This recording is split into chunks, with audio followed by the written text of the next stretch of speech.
Hi folks, Slick Slices here. Some time ago I showed this knife and it has had its own video, but it's a slip joint knife made in China by a company called JE Made, although JE is apparently as close to the sound of the two syllables of his name when written in Chinese characters. So JE, I suppose it presumably sounds something of that nature. Now, of course, Chinese knives are cheap tat made by slave labour in a communist country, or at least that's the narrative. But actually, these knives are very, very high quality knives, and I'm going to show you a couple of others by him today. There's another one. This first one I should have said is a Lanny's clip.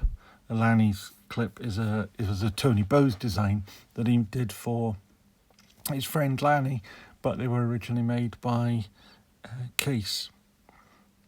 This next one though is I think it's called the Phoenix. Why exactly I don't know, but it's similar in many ways, but obviously this one has a drop point blade rather than the clip point blade.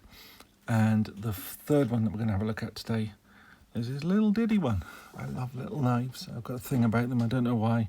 No one could really argue that they have the same utility as a larger knife, but I just like them. And this is a little Barlow. Now I'm going to just run through some of the details of them individually. I will go through them all, because you could trail back through and find the old video that I did on this Lanny's clip. It goes back and back and back and back. It's there. Now, as I say, these are high quality, hand finished at least, Chinese made knives made by a craftsman rather than mass produced. They're not Rough Riders or anything like that, and so as a result you can reasonably expect them to be very well put together and so forth. This one has been, well, you can see there it's 2018 is the date on it, and I've had this one from new. It is, as I say, very nicely done. It's got hand rubbed satin, multi-directional finish on the blades. Now I've been using this one, so unfortunately it's picked up a couple of scratches on the blade, and I have sharpened it, so it has actually quite a nice edge on it. I did this with the Lansky fixed angle sharpener. Works quite well. One of the things that he's sort of distinctive for, though he doesn't do it on some of his more recent knives, was the hole right the way through the blade instead of a nail nick. Now that gives it ambidextrosity, or whatever the word is, which I really like.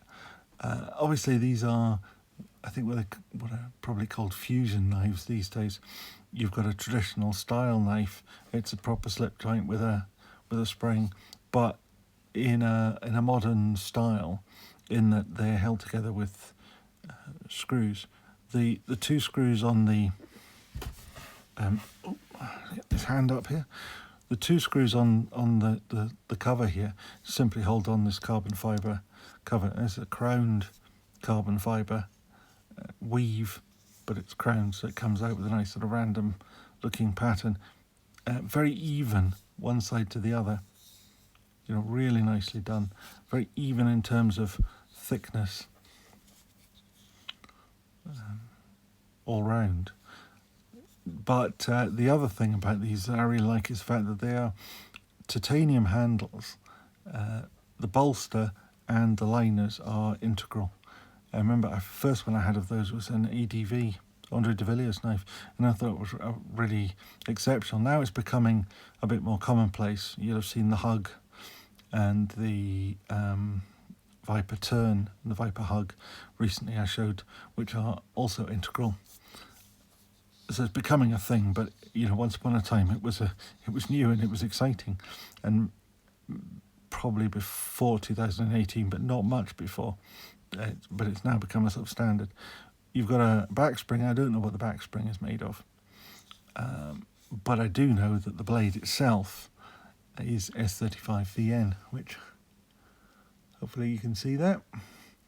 A little picture of a hammer and S35VN, which again was maybe not the latest, greatest steel, but when you were getting Benchmade's in S30V and Chris Reeves knives in S35VN, it was, if not the state of the art, it was a very modern, very competent steel. It's amazing how things have changed even in just these sort of 4 years since this was made. But I say, really beautiful knife, really well made, and I say with a very classic design. Plunge lines and everything, I mean, they're just really, really nicely done on this. It's just very nice. These have, in terms of an action,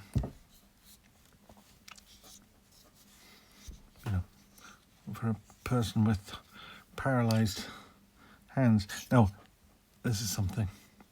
When you fold the blade to the half stop, it fires into that half stop. Now, if you do that while you're holding the knife and push it with your thumb into the half stop, this little bit of the blade here will fire into your finger and cut you, and it'll cut you quite deep because they come pretty sharp. This one is exceptionally sharp now. But as I say, you just have to watch that. And it's one of the reasons why I don't really like half stops. It's supposed to be a safety feature, but I always think I've cut myself more doing that than I've ever done with a cam tang knife. Anyway, that's the first one.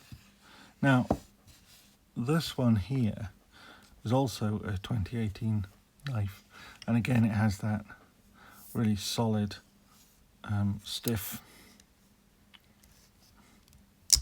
action, and again I think that would fire in and cut your finger as well. They do have really quite strong springs on these, really solid, walk and talk, but with having the hole through the blade, you've got plenty to get not just your nail but the tip of your finger into. I think those with normal pinch strength could probably just pull them open without using just using that for friction rather than to get some part of your finger jammed into. Again, is that working? 2018 blade, 2018 make. JE made. Now you only get one, because it's a drop point and doesn't have the different angles of the clip point, you just get one angle of hand dropping, but it's still very nice. I think this one is actually the factory edge, and it's comes a bit thinner behind the edge than the Lanny's clip. I don't know what that is, 2.5 millimeter stock or thereabouts, I would guess. I'm not sure the fit and finish on this one is quite as good as the Lanny's clip, but I do like stag. It's a really nice material, and you can see it with this one how the knife's actually screwed together, because rather than having the covers screwed on over the top, these are, I believe, glued in the same way that Chris Reeves sort of does it, presumably with a double-sided tape or something like that. And then you can see the actual screws that hold the actual knife together. This one has a lanyard, hidden lanyard loop, which many people like. I probably prefer it as well, but the advantage of this one with this lanyard loop is these knives do come with a tool which I was going to have out, but I don't know what I've done with it. Well, I'm done with them. I've got 3 of them. When you're reassembling, if you take one of these knives to bits, when you're reassembling a slip joint knife, the difficult bit is trying to get the back spring back in, and when you've got ones with this sort of level of tension, that can be really quite a challenge. So the way that you put these back together is that you put the blade in, put the pivot in, don't do it up too tight, then you put the back spring in just with the middle screw, this screw here that's just in the middle, and then you take the magic tool, which is basically a conical rod, and you push it into the hole, the lanyard hole, and what that does is it lines up the two scales plus the back spring together, and that means that you can then put in the final screw, which is just about here, but the covers are off, and you don't have to force everything and jam it in a vise, because when they're making knives, handmade knives, generally they use a vise with soft jaws, or a cloth over them, and you put it in and you clamp it, and then you put the middle screw in as the last thing.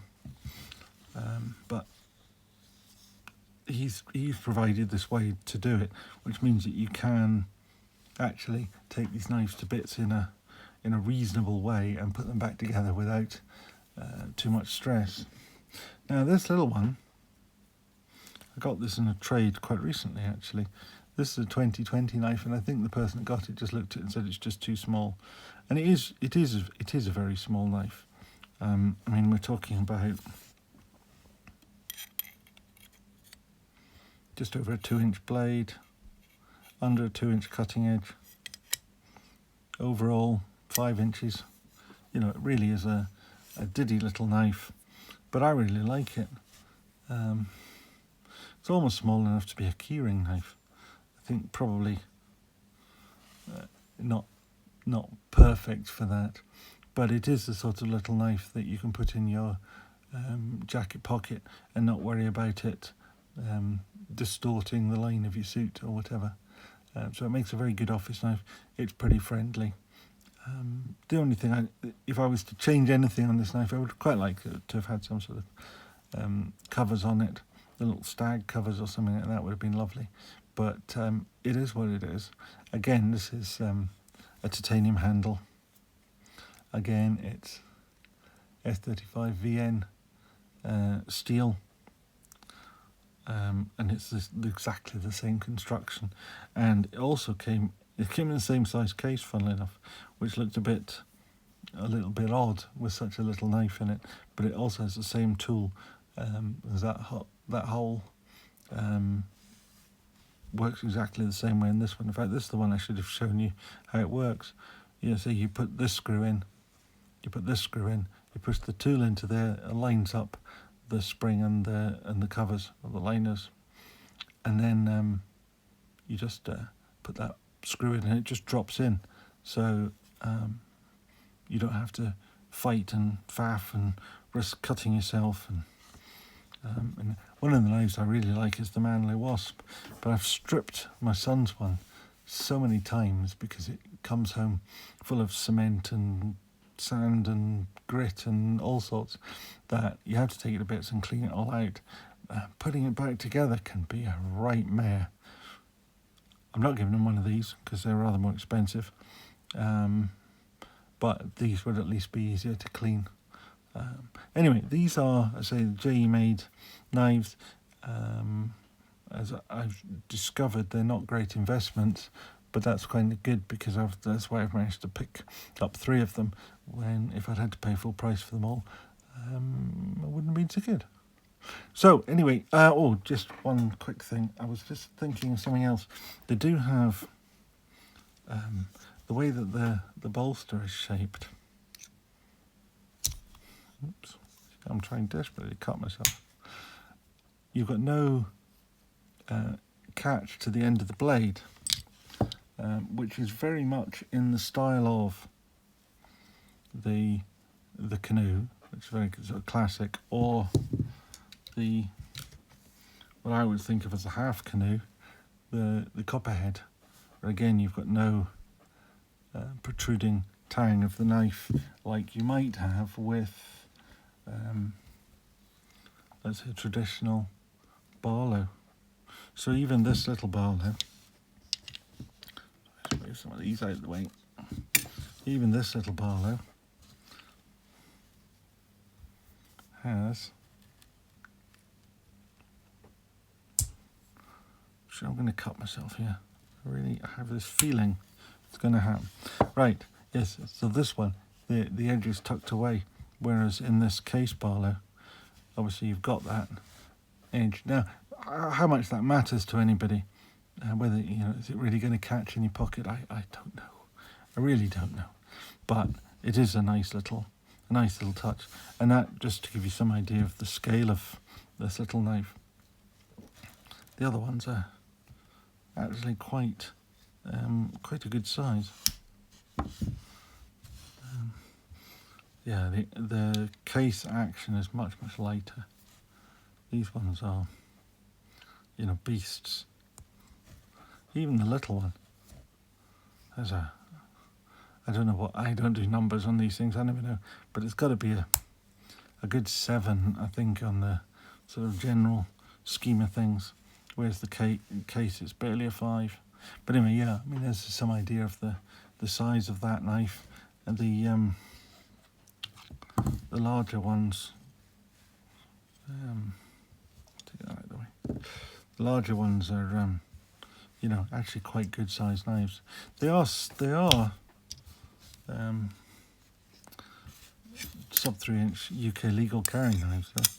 So, take the full blade. I mean, I suppose there is a question that is very slightly north of the 3 inches. The cutting edge is very well short, 2 3/4. Having chats with a black belt barrister who gets all on his high horse that you have to measure the full length of the blade. What I think he's missing is that from the hilt, which is the word he uses, the word hilt never occurs in any of the legislation. It just doesn't exist. So the full length of the blade takes you all the way back to, right, all the way to here. Or is it from the pivot? Now, the legislators wrote sharpened edge, which was pretty obvious that they're trying to overcome the problems of definition by giving you a definition. And for somebody to sort of suddenly throw in, ah, yes, but we'll take it from there, it's just nonsense. It doesn't make any sense at all. Oh, and I'll just do a final size comparator.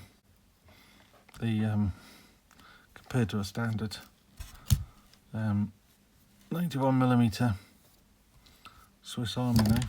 Funny actually, I've been using a 93mm in my daily run of things. I hadn't forgotten how much smaller the 91 is. It might only be 2mm, but the blade is much smaller. So give you some idea. These are a good size, but still pretty much street legal UK size, I believe. Anyway, black belt barrister might argue, but who knows. Anyway, there we go. Thanks for watching this. If you stayed this far, if you like this stuff, please give it a thumbs up. And if you want to see more of this stuff, please subscribe. Thank you very much. Bye.